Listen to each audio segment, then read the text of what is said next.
It is my pleasure to introduce to you the keynote speaker for this conference here, Judith Liskin-Gasparro.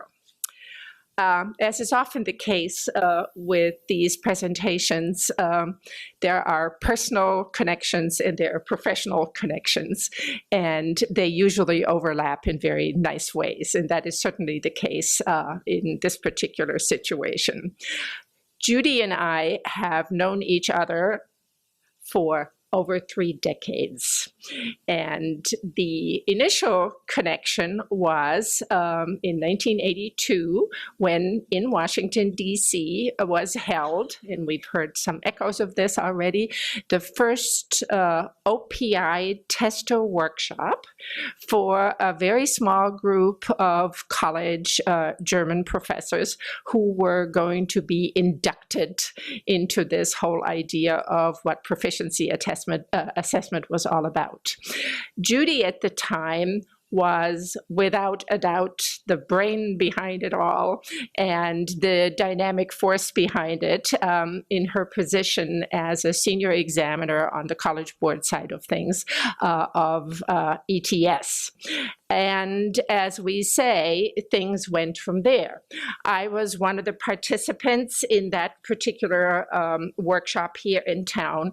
And what followed in the 80s and 90s were what you might say was an almost endless string of OPI tester workshops that were literally given around the country in various institutional settings, in different languages, small groupings, large groupings, enormously intensive, enormously exciting and dynamic events where at the end of the day, and sometimes these workshops were 3 or 4 days long, the exhausted testers would sit around with a glass of wine and sort of go back over it all. But the general sense over and over again was the exciting linkage between assessment and student learning. There is no doubt about that. From that, as you know, from the OPI testing in itself, of course, followed all sorts of professional activities, everything from curriculum workshops to teacher development, teacher education workshops, to materials development, back to going back to the assessment guidelines and redoing them. In a way, all of this has already happened once before. And linkage already then to K through 12 and college level. Whether we were successful in the end remains to be seen, but it is always a challenge. But it was certainly there. No matter what aspect of these various professional activities you want to point to, Judy was at the heart of it, no doubt about that. Our next major professional connection was actually one that was mentioned just a few minutes ago, namely the Northeast Conference, also in the late 80s and 90s. It's worth recalling, and I think it's indicative of what professional organizations do deliver as far as service is concerned. At the time, the Northeast was actually the largest language teacher conference in the country. It was larger than actual, which was going through some of its own particular growing pains. And finally, our most recent professional association, of course, has been on the MLJ editorial board, where Judy has just completed 17 outstanding years of service as the book review editor of the journal. To me, now in the position that I currently have, Judy has always been full of sage advice, full of common sense advice, and full of enthusiasm and dynamic commitment. And I want to thank you for that as far as the MLJ is concerned. Judy received her BA degree in Spanish from Bryn Mawr College, obtained an MA from Princeton in Spanish literature, and a PhD in foreign language education from the University of Texas. Along the way, her faculty and her administrative positions were at Middlebury College, where she actually served as dean of the Spanish school. And then after completion of her PhD, rose through the ranks of the Department of Spanish and Portuguese at the University of Iowa, the institution from which she has just retired. As you all know, she has served in a range of capacities in the major language professional organizations in this country. She was for many years on the advisory board, board of trustees of the Center for Applied Linguistics, and has received numerous professional awards. In each case, looking through her CV and reflecting on our personal and professional association, it seems to me that her outstanding teaching abilities, her unflagging, unflinching mentoring commitments, and her insistence on high-quality work were recognized and admired with each one of these awards by her professional peers. You might say things have changed. Things have stayed the same to some extent. But I think what has shown up in Judy's career is that she's been one of the few people who has been able to speak knowledgeably from both sides of what we are discussing here, from the testing and assessment side, and also from the experience of what the language classroom actually looks like and how those two things go together. Coming from those dual perspectives, her focus has always been on supporting the learner, whether that's through appropriate assessment or whether it is through supporting the teachers who need to make sure that the appropriate learning actually takes place. So with that linkage as the constant throughout Judy's career, her presentation to us today allows us to benefit from this very long-standing commitment that she's had and the deep expertise that she has developed over the year, and her sense of making things change for the benefit of the learner. In this case, of course, through program outcomes assessment, within which the learner then hopes to be able to acquire both the language and literary cultural content. So please help me welcome Judy as she speaks to us on doing outcomes assessment, practical tips, and deeper considerations.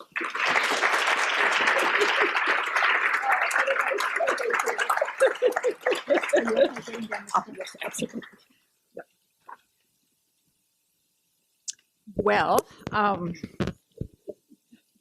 think the introduction is going to be better than the talk, but let's hope I can approach it. Thank you so much, Heidi. This is a real honor. And like Paula said yesterday at her keynote address, Paula Winke, at the eCult conference, it's actually very scary to talk to a room full of people who know you fairly well. So I'm looking out and I see a former student and friends from long ago times who knew me when I didn't know very much and so forth. So it's much better to talk to a room of complete strangers. So please bear with me.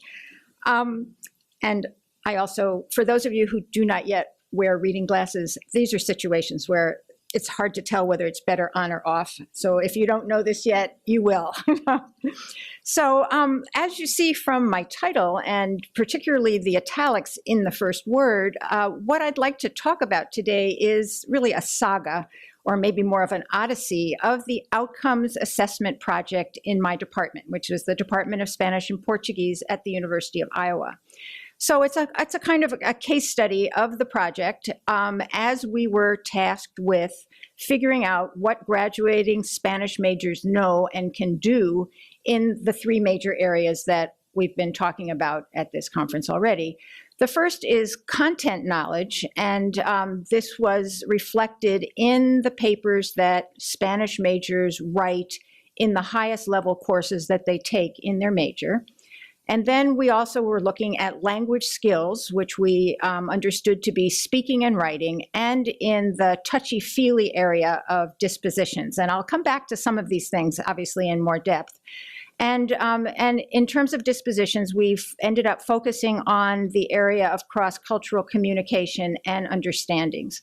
And each of these three assessment areas has a story of its own that could easily fill up all of the time that I have. So I'm going to pull from each of them the principles and details that illustrate the main point that I would like to make. And a lot of what I am about to say really has been foreshadowed and very well articulated by the presentations that have come earlier this morning. But I'd like to really turn the focus, I think, on us as applied linguists and as people who, in many cases, are the ones in our departments charged with leading the initiative in the assessment of student learning outcomes. And oftentimes, we are the only applied linguist in our departments, or one of very few, and the work that we do does not really fit neatly into the major kind of categories of interest in our departments, which tend to be the literary and cultural studies on the one hand, and perhaps the more formal linguistics on the other, with the applied linguist kind of straddling this unusual middle ground where, you know, in my case, there had to be huge discussions about what it was that was going to count for tenure, how the work that I did was evaluated, what the role of collaborative work would be, and so forth. And here, when it comes to outcomes assessment, we really have an important leadership role to take on. So this is really our chance to shine because we're the ones who know how to do this stuff. And so the whole point here, obviously, as has been said many times over, that the doing of the assessment is really only the starting point for the important work, which is figuring out how to interpret the data that we collect and how to use that data to make productive changes in the various aspects of our curriculum. And here in that area as well, we're really well positioned to take on a leadership role in the ongoing improvement of undergraduate education. And I have to say that I smiled as I heard in the last session somebody saying something about completing the assessment of student learning outcomes. There is no end to this. You just need to know this. You only start the assessment of student learning outcomes. And if it's done well, you discover as many questions along the way as the ones you've been able to answer. So what I'd like to do is share the story of how all this outcomes assessment work in the Spanish major at the University of Iowa has worked out over the last almost 10 years, how it started, how it's evolved, and what we've learned. And since stories have lessons, I'll insert along the way some of the things that we've learned about how and why a project that started out with a whole lot of dismay and reactions of, I think I'll just sit this one out, on the part of my colleagues, has really turned into a vehicle for the improvement in areas of my department that were well beyond the original mandate. So the story starts, as I said, almost 10 years ago when the University of Iowa underwent its periodic once-per-decade institutional reaccreditation. And John Davis, in the previous panel, put up a graphic that showed the Higher Learning Commission, which is this regional agency that does this reaccrediting work for the Midwest, and then there are similar agencies in other parts of the country. And they work on a 10-year cycle, and these are peer reviews of institutional reaccreditation. And in addition to the basic things that they look at every time, in each 10-year cycle, there is a special assessment topic that is the focus. And so in the mid-1990s, the focus was technology in teaching. And so for all of those of you who teach in smart classrooms, you can thank the Higher Education Commission, all the other regional agencies, for being the ones that brought you the impetus on the part of the institutions to make all of our classrooms better places to teach. So then 10 years later, in the first decade of the 2000s, the special focus was assessment and institutional assessment, learning outcomes assessment. And in my institution, it was interpreted to be assessment in 3 different contexts: in the assessment of student learning outcomes in all undergraduate majors in the university, the assessment of the university's general education program as a whole program, and not the individual courses, but the program itself, and the student life component of what they would call, and what they do call, the undergraduate experience, as opposed to what we call undergraduate education. And in fact, it was a very smart dean of student life who got that last item on the institutional agenda, because it really has made interesting differences in the way that all of us have come to view undergraduates as students who do more than go to class, do their homework, and then go drink on the weekends. There really is more to their lives outside of class than what we kind of know just by external observation.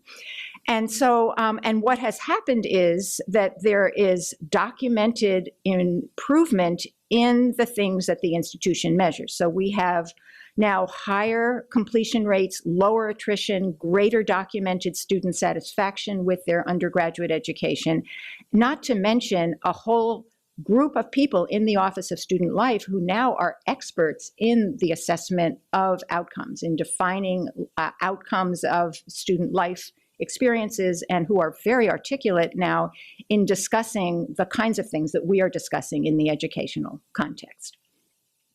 So like all departments, my department got the mandate to develop student learning outcomes for the undergraduate major in Spanish and a plan for assessing them. And as I said before, the sighs and the eye rolling and gnashing of teeth started. And it seemed at that time like one more mandate from the administration that would require a whole lot of work and end up being worth only the paper that it was printed on. And since it was going to be an electronic document with no paper, you know, that was sort of how they were looking at it. And, but we were supposed to do it. And I saw things differently. So I was the one to carry the banner into those first department meetings and say, I think we can learn something. We can ask the questions that we want to ask about what our students are learning and what they're actually walking away with after a whole sequence of our courses, plus the study abroad opportunities that they've taken advantage of. And I really wanted to know what aspects of their courses students found most valuable, what principles and activities we could extract from their comments about individual courses to draw kind of a larger picture of what were the kinds of things that we should be trying to incorporate into all of our courses. And I also had the kind of sub rosa agenda of encouraging my colleagues to talk to each other about teaching in the same ways and with the same degree of enthusiasm and engagement that they talk to each other about their scholarship. We do that as applied linguists. It happens all the time in the general education language programs, but I just never heard my colleagues in the literature and culture side of my department talking about teaching. And, oh, I just sort of lost track of okay, so after several meetings in which my colleagues engaged in what we can euphemistically call a vigorous exchange of ideas, we came up with 3 outcome statements, which I've put up for you here on this slide and the one following. So the first is knowledge integrated with skills in academic writing. And a good deal of what we did was expressed much, much more clearly and more articulately by the Georgetown group and the Carnegie Mellon group who presented in the sessions just before. The second focused on the speaking skill, which is something that students value very highly. And the third, which is on the next slide, focuses on dispositions. So we actually have 3 statements for that first bullet on knowledge, which reflect the 3 main areas in which we, at the time, offered upper division courses that count toward the major: literature, culture, which included film, and linguistics. And to save space, I've reproduced on the slide only the one that references literary text, which is what we have gotten to so far. So for the dispositions outcome, we wanted students to reflect on their learning in the 3 areas of the major, but as you'll see in a few minutes, we ended up focusing on students' perceptions of their growth in intercultural competence, which is that second bullet. So the student learning outcomes here are summarized on this slide. Starting in year 1 and continuing in year 2, we tackled the learning outcome statement for speaking, for the speaking skills. And the story of the order in which I decided to work on these could be another whole essay of its own. Basically, I started with the stuff that was not going to make the faculty do any work unless they wanted to. So figuring that I would kind of ease into it from a different direction, get them interested, and then later on invite them to participate in the part that it would have to do with the courses that they taught. And so we had a target of advanced on the Axel scale. And to assess the students' speaking skills, we opted for Cal's Spanish speaking test because the efficiency and ease of administration and rating, the one that's often referred to as a SOPI, the Simulated Oral Proficiency Interview. So how many people are familiar with SOPIs in general? Oh, good, good. So, and it's an old test. It was produced, I think, in the mid-90s, and so it has a kind of agedness to it, but it certainly works and it does what it is intended to do. So you administer it in a language lab or computer lab setting to groups of students. The students have headphones, they hear the audio input, they have a booklet that has some prompts in it, and then they're given a little bit of thinking time and they record their responses. And then the end of the test is a series of short segments of speech that are keyed to different functions of the levels of the ACTFL guidelines. And then raters can listen to the recordings, evaluate each response separately, and then apply an algorithm at the end to arrive at the global rating, which is then equivalent to an OPI rating. So to create the expertise on our campus to rate the SOPIs, we held 2 SOPI rater training workshops. The first one in year 1 just for Spanish because I'm a SOPI trainer. And then in year 2, another workshop for, again, more Spanish, and we added French and German. Our raters in training were graduate students and a smaller number of faculty who had expressed interest, and we did have an internal grant to bring in SOPI trainers in French and German. So now I'm going to turn to the results for Spanish for this first stage. We administered and rated only 21 Spanish SOPIs over 2 years. We have many more Spanish majors than this, but we did it on a volunteer basis. And my goal was to get all of the instruments and procedures kind of in place to just get a sense of what was going on and then to go back later and gather more data.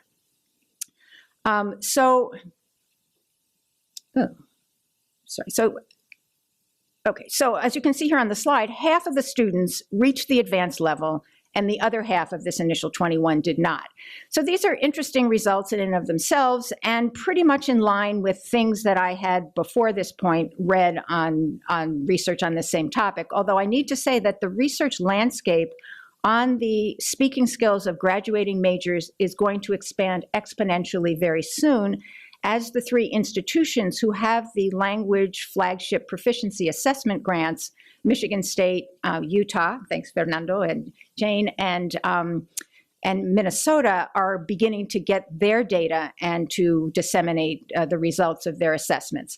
And I'm sure that they will ask and be able to answer far better than we could at Iowa the questions that we've been able to answer with the small data set, but let me just tell you what we did with our small data set. And really what we're interested in here is what accounts for variation in the final results here. And ultimately our goal was for all of our graduating majors in the Category 1 languages, or which Spanish participates in, to reach the advanced level. So the more we know about the factors that predict this outcome, as well as the factors that predict a lower level of proficiency, the better able we will be as a department to create and structure learning opportunities that will contribute to this goal.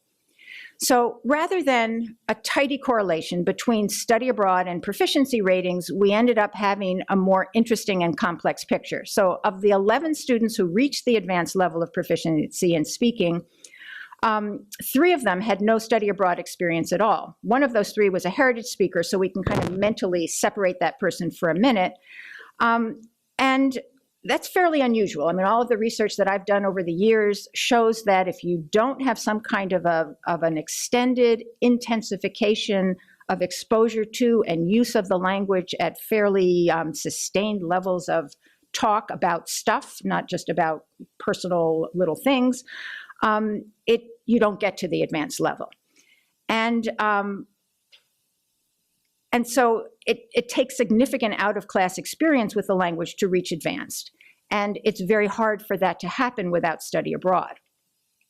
At the other end of the proficiency spectrum, all but 2 of the students with very low oral proficiency, intermediate low or intermediate mid, had no study abroad experience. However, 2 of the students who graduated with speaking proficiency at intermediate low had studied abroad for a full semester. So we might want to say that study abroad may be necessary in most cases, but certainly is not sufficient. And that raises the questions of how much study abroad, how long, when in your program you do it, what kind of program it is, and what the dispositions are of the people who engage in study abroad. And even as we speak, I have a graduate student analyzing data from a summer study abroad program through the lens of the construct of willingness to communicate, to see if we can start to tap into some of those individual characteristics and opportunities creation that would allow students to get the kind of language use, put themselves in language use situations. 2 students who graduated with speaking proficiency at advanced, who had not studied abroad, were studied fairly intensively by Karen Leonard, who at the time was a graduate student, a doctoral student in second language acquisition at Iowa, wanted to see what these students had done to arrive at advanced without having studied abroad. And so one of the students, in fact, was kind of a case study in what to do when you can't study abroad. He was an athlete. He was committed to a sport that had 2 seasons, so he couldn't go abroad.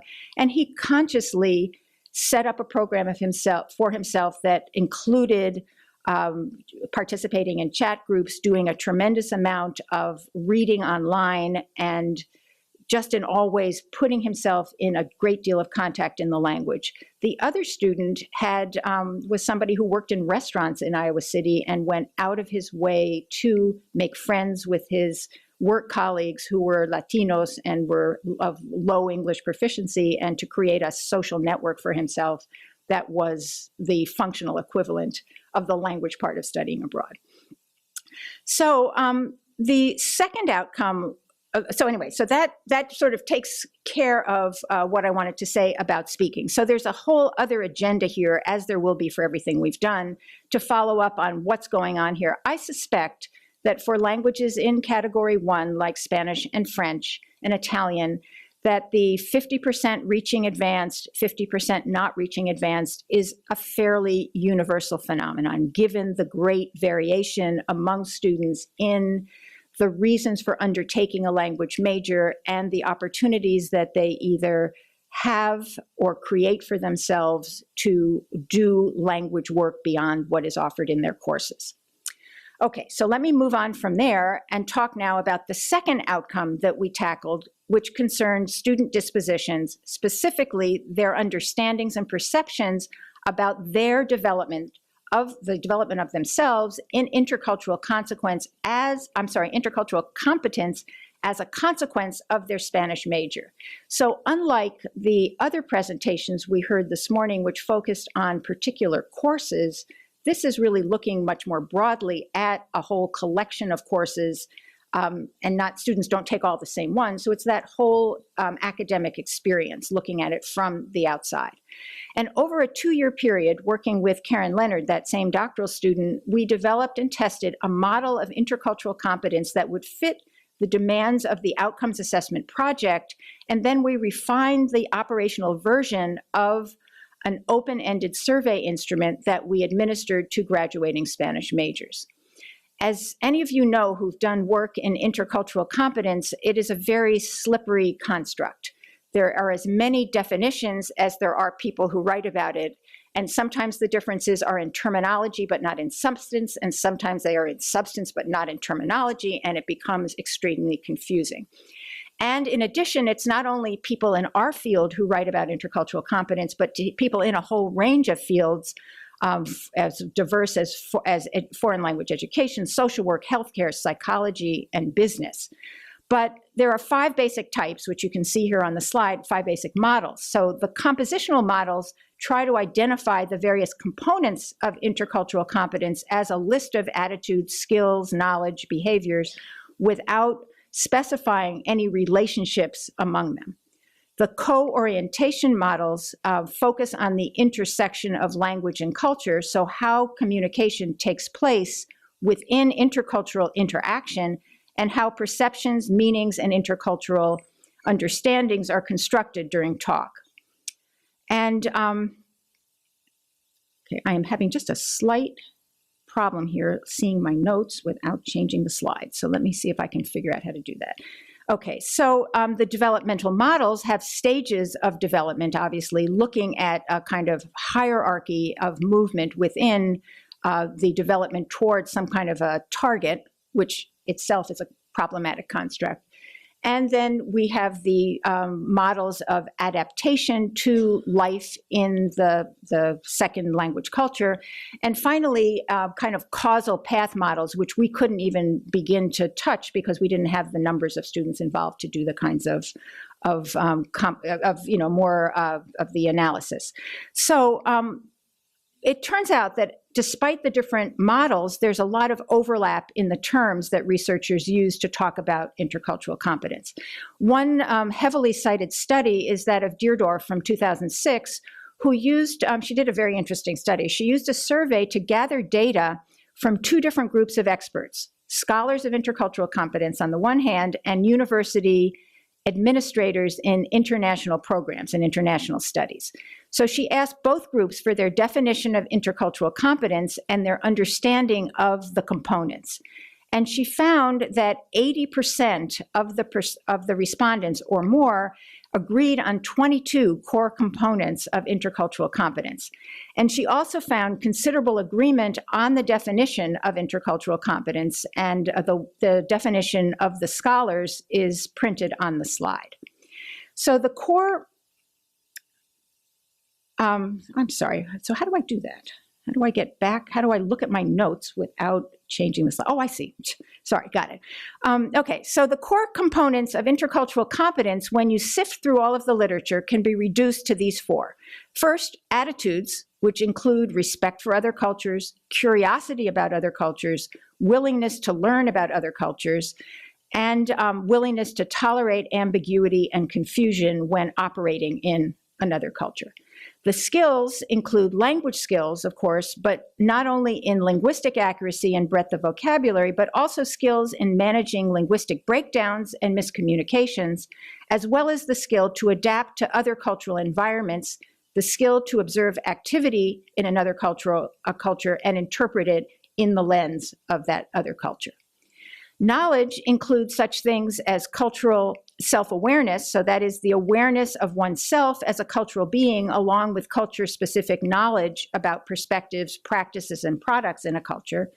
And behaviors refers to acting and communicating effectively and appropriately, flexibility in cultural behavior, and having a disposition for action to enhance the common good, whatever that might be, through the reduction of stereotyping, reduction of prejudice, and reduction of conflict.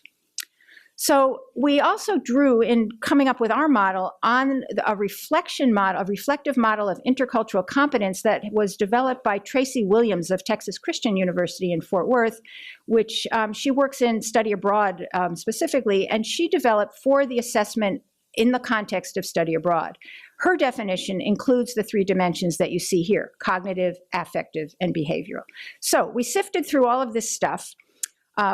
And we decided on a compositional approach, a compositional model with 3 dimensions: knowledge, attitudes, and skills. And we did not, as I said before, attempt to make causal connections between the components. An example of a causal connection might be the relationship of language proficiency to culture-specific knowledge, based on the hypothesis that the more proficient speakers and listeners would have more access to interactions in which they could could learn more about cultural products and practices. We just didn't have enough students to do anything that complex. Second, we decided not to try to map students' responses in this open-ended questionnaire onto any stages of intercultural competence development that we found in the literature. And looking at the research that includes a lot of self-reported beliefs based on Likert scales and such, we just found ourselves fundamentally distrustful of the hypothesis that students would be interpreting these statements in the same way and would be answering in anything like a standardization of the scale. And we were also concerned that they might be trying to please us in the way that they responded. So in the end, sorry about all this process here, but I think that the doing of the assessment seems to be a very large part of the process, that if there were the database of perfect instruments and rubrics and such, it really would not be a good enough substitute for the process of figuring out for ourselves what is needed, who our students are, and the kind of capacity building that happens when you go through the process of doing some of that materials instrument generation yourselves. So I would say take those the really good work from other people as a starting point, but then use it to develop, to do that work yourself. Because that capacity building work is really which it sort of lends, it contributes to the buy-in on the part of your stakeholders, and therefore greater possibility that the results of the assessment are going to be credible and therefore useful. So we opted for an approach that would enable us to focus on students' perceptions of their growth in intercultural competence as that growth related to the components of their Spanish major. And we did this, obviously, because we were doing this in the context of the larger outcomes assessment initiative. And we wanted to elicit the students' voices and encourage them to reflect on the various aspects of their learning. So that the idea here was that we could connect what they talked about more easily to the parts of their educational experience that we're able to control, which are the courses that they take with us. So our assessment tool, as I said before, was an extended questionnaire in which we asked students to reflect on and give examples of learning in the 6 areas that we had identified.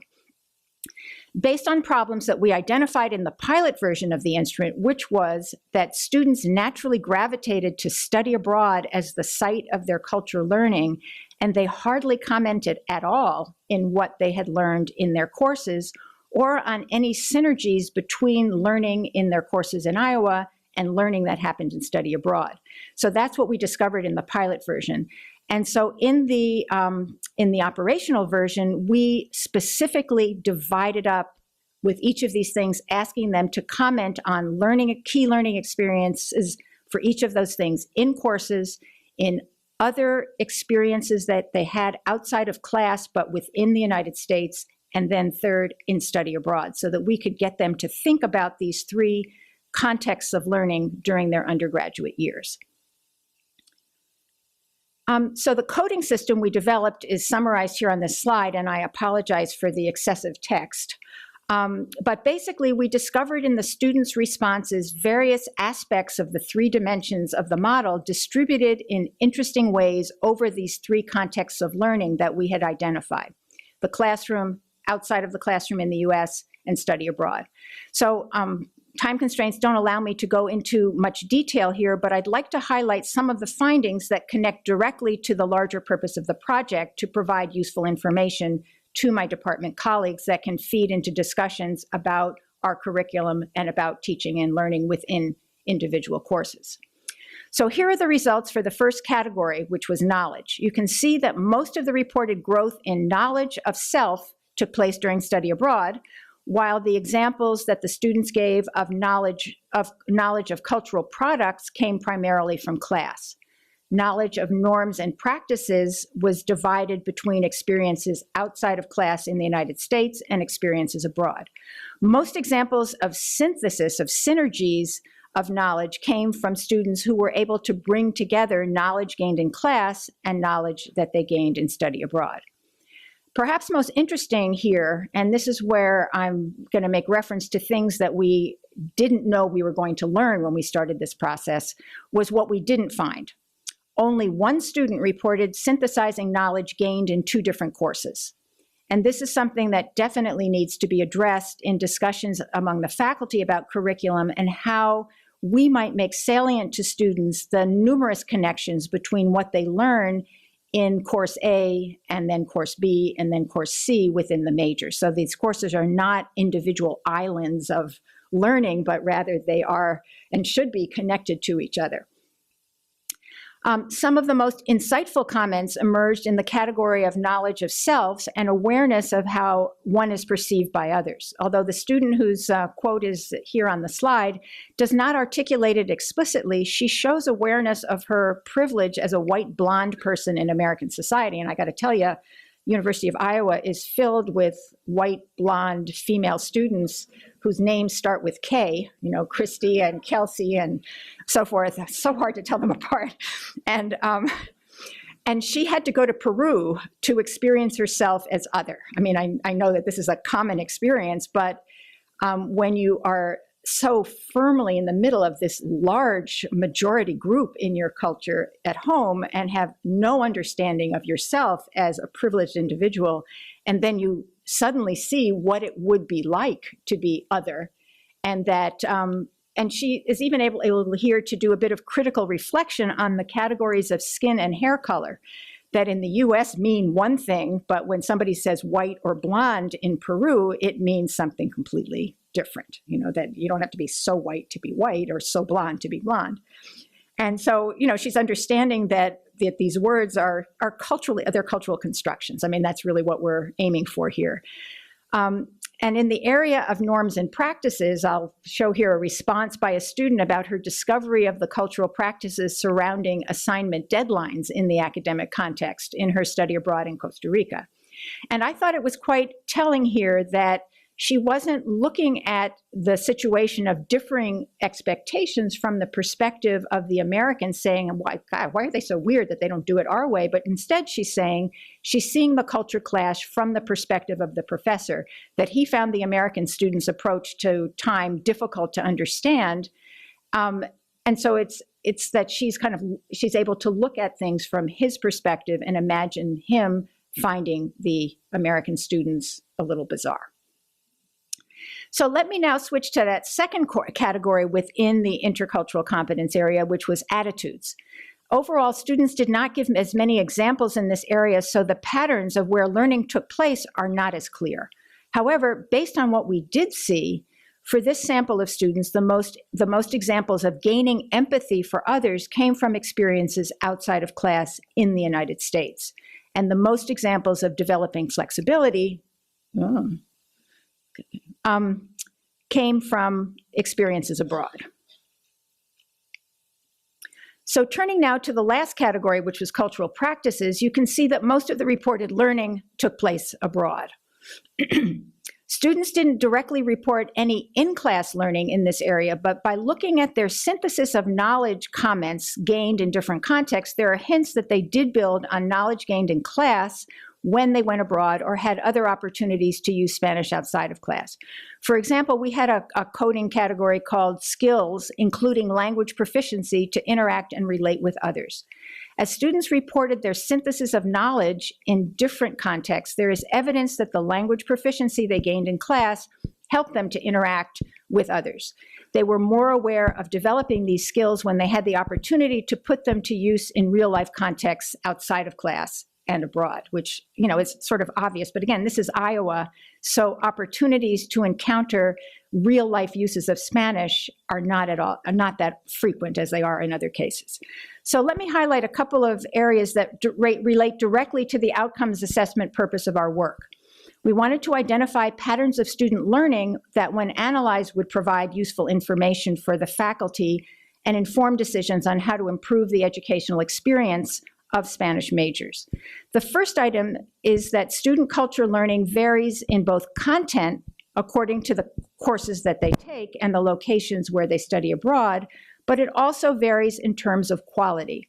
Some of the students' comments showed rather superficial understandings of complex cultural phenomena, but other students revealed in their comments a depth of understanding.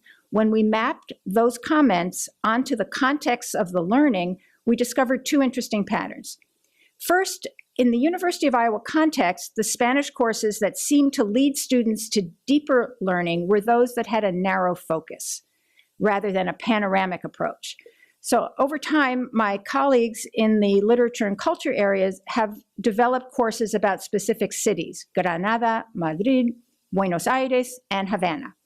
And it appears that the concentration in these courses of film, fiction, journalistic essays, and art helped to create in students a solid sense of what life was like in a particular place at a particular time and promoted that kind of depth of learning. In the study abroad context, students commented on the synergy between learning something in the classroom and then going out and experiencing it firsthand. Sometimes the study abroad course built in this type of learning, as the case that I'll show you on the next slide, and in other cases, students were able to construct this learn about it here and then go out and do it there kind of link for themselves in remembering something that they had learned in class in Iowa and then being able to go out and find it in the study abroad setting. So they thought of their Iowa classroom experience as a kind of warm-up for study abroad where the real or the more real cultural learning would take place. So here's an example of experiential learning during study abroad. So this is where it's built into the course that the students were taking. And here's an example of a student who learned about the Madres de la Plaza de Mayo, which is a weekly protest demonstration by women in Argentina that has been taking place for more than 30 years, in a course she took in Iowa, and then she went to Argentina, she saw it firsthand, and she even participated. And so look at how she characterizes her experience of learning about the Madres in Argentina, with her references to all 5 senses, and the fact that she became personally involved, that she talked to some of the women, she marched with them. And this is something that I'm sure went well beyond what she would have thought while taking the course in Iowa was possible. So what did we learn? The first, special topics courses appear to offer unique opportunities for students to dig deeply into a place and a topic, and it serves as a kind of intellectual immersion that has features in common with the cultural and linguistic immersion of study abroad settings. Second, students definitely need more guidance in drawing connections between what they learn in one course and what they learn in another. And the message to faculty here is clear. As I said before, a course is not an island. It has to link to other courses and other activities. And the guidance to students to make those connections has to be explicit, and I think it has to come primarily from us, at least at the beginning. And a third insight is that telecollaborations between students in class and students abroad might be a way to make some of those linkages happen for the students at home. So the second set of insights has to do with the different ways in which students view their speaking skills inside and outside the classroom. The pattern was one that divided very neatly into 2 categories, what we might call practicing the language and using the language. So practicing the language is what happens when you speak to somebody who is bilingual and could be speaking to you in English rather than in Spanish, except that the activity has been constructed to be in Spanish. And that's a kind of sheltered situation where you have the automatic linguistic safety net of the L1 of the students. And then using the language is what happens when Spanish is the only possible means of communication in a particular context. The bottom line here is that these Iowa students who have very little opportunities to experience using the language, were uniformly thrilled when those opportunities presented themselves. And especially in the United States, where they had opportunities to serve as informal interpreters. So here's an example from a student who worked as a cashier at a local supermarket. He's one of the non-study abroad guys. So you can see here that it's about the WIC checks, which are women and children, women's mothers of infants who can get certain products in the supermarket using these WIC checks. And he found that he could explain to people why they couldn't get a certain brand of something or other and what they could get instead, and how good it felt to him to realize that he could do it. And finally, I'm going to turn now in the last part of this presentation to the most recent phase of the outcomes assessment project, which is I saved the part that was going to be faculty involved, where faculty involvement was going to be key, to the assessment of the ability of Spanish majors nearing graduation to analyze and interpret literary texts and construct an argument in an academic paper. And I should say that all along the way, I'd been giving periodic presentations to my colleagues at department faculty meetings. So I had softened them up to the reality that they were now going to have to participate in doing this outcomes assessment. So we took a different approach here, which by using an embedded assessment, in which we did a post hoc assessment of papers that students had written for their most advanced courses in their Spanish major. The way the Spanish major is set up in Iowa is that our courses have tiers within the major of level 1, level 2, and level 3 courses, where the level 1 courses are the ones that can be taken right after completing the 4th semester, which is the end of the language requirement. And then there's this very wide swath of courses in literature, culture, linguistics that are at the mid-level, where you have to have had a couple of those first-tier courses. And then the 3rd-tier courses, which are the ones that can be taken also by beginning master's students, where there is an expectation of a significant chunk of writing, and these are considered to be the most difficult courses which students take at the end of their major. So we developed a rubric for the assessment of these papers by working directly with faculty. So we held focus groups with the faculty who teach those very advanced courses in literature, and we reviewed the outcome statement with them. We talked through the issues like what's the difference between analysis and interpretation from their perspective. What do they mean by synthesis? Is it use of secondary sources, use of other literary works, and things of that nature? And then we turned to their expectations of quality for papers that students write in these courses. What kinds of assignments they give, how they structure the assignments, and so forth. My research partner for this part of the project was Rachel Vasseur, who is a doctoral student at Iowa. And I have to say that I was blown away with the enthusiasm and the goodwill of my colleagues and the productive nature of the discussion. There was a considerable amount of mentoring going on of experienced faculty to new faculty, and we even had this very funny moment where a married couple who were in the same focus group discovered that they had never talked about any of this stuff at home. And one of them said, well, I do thus and such, and the other one said, you do? I didn't know that. And it's like we're enhancing their professional communication right here in the focus group. So anyway, we left the focus group meetings with the basics of the assessment rubric, which we fleshed out and then piloted with a set of student papers. And we went through an exhaustive and exhausting process of comparing features of the papers to statements in the rubric, adding elements, subtracting elements, clarifying, and so forth, until we had a rubric that we thought was actually what we wanted it to be. So the rubric has too much verbiage to display, so I will spare you, but I'll just summarize by saying it has 4 categories for content that are aligned with the student learning outcome statement and 3 degrees of quality. Finally, we used the rubric for the first time in spring of 2013 to assess papers in 3 literature courses. Once we had removed the papers that were written by students who were not Spanish majors and those who had not given us consent, their consent for us to use their papers, we also had to remove, surprisingly, the ones that,